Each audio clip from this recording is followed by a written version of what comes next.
The bike mountain line is one of the most intense and stressful parts of a triathlon. You see these people doing flying mounts, they look fast, they look intimidating. You see pros doing them, and even for the pros, they don't always go so well.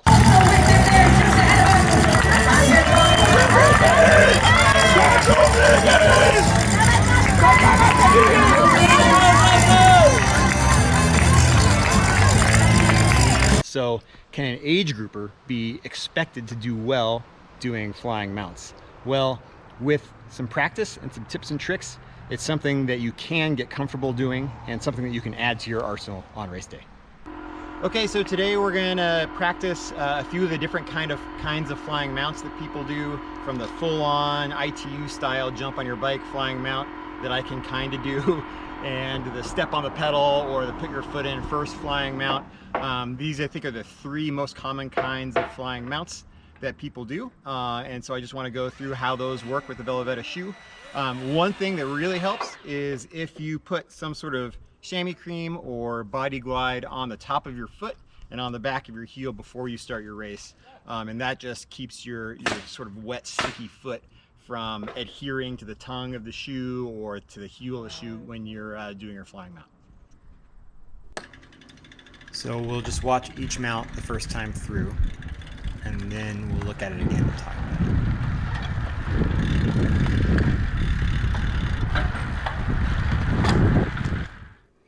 So I had never even tried this mount until today, and so I always thought it was too intimidating, so I started out just by doing this over and over and over again without having any shoes on the bike, even just taking a few steps, throwing my leg over, getting off, taking a few steps, throwing my leg over, getting off, and just doing it at a walking pace, going really slow.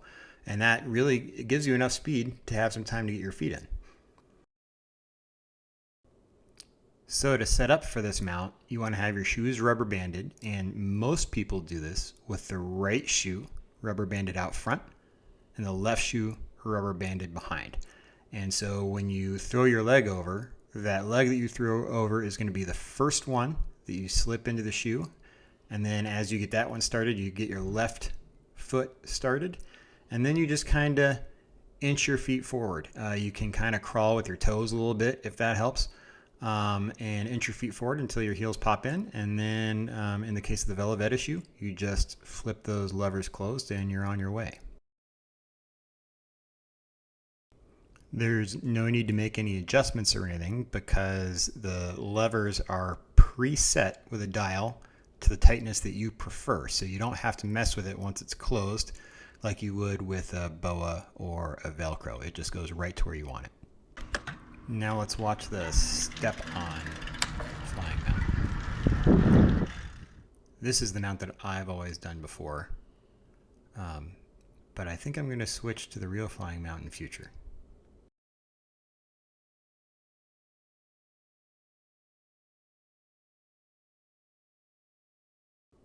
So to set up for this mount, you do the opposite. You rubber band the left shoe up front because that's the one you're going to step on, and that's going to provide your initial propulsive power to get you moving forward. And then you're going to put your right foot on top of the other shoe, and then you're going to pedal with your feet on top of the shoes until you get to a spot where you're comfortable. You reach down and grab the loop on the back of the shoe, put your feet in, close the levers, and off you go.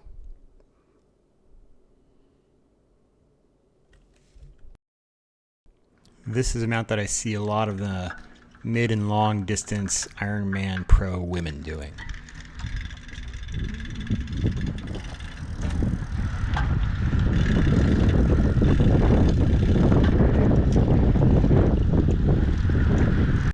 So this one you set up the same as the first one with the right shoe forward, and you're gonna put that right shoe on and then use that to kick off and start pedaling.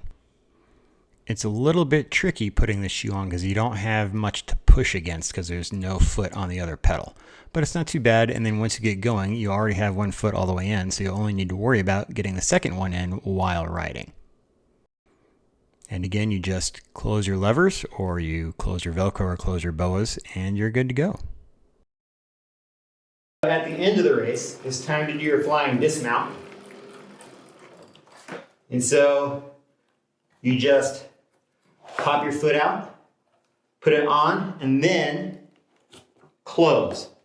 And the reason why you want to do that is so that when you complete your flying dismount, the back of the shoe hits the ground a little bit less while you're running with the bike. And that's flying dismount.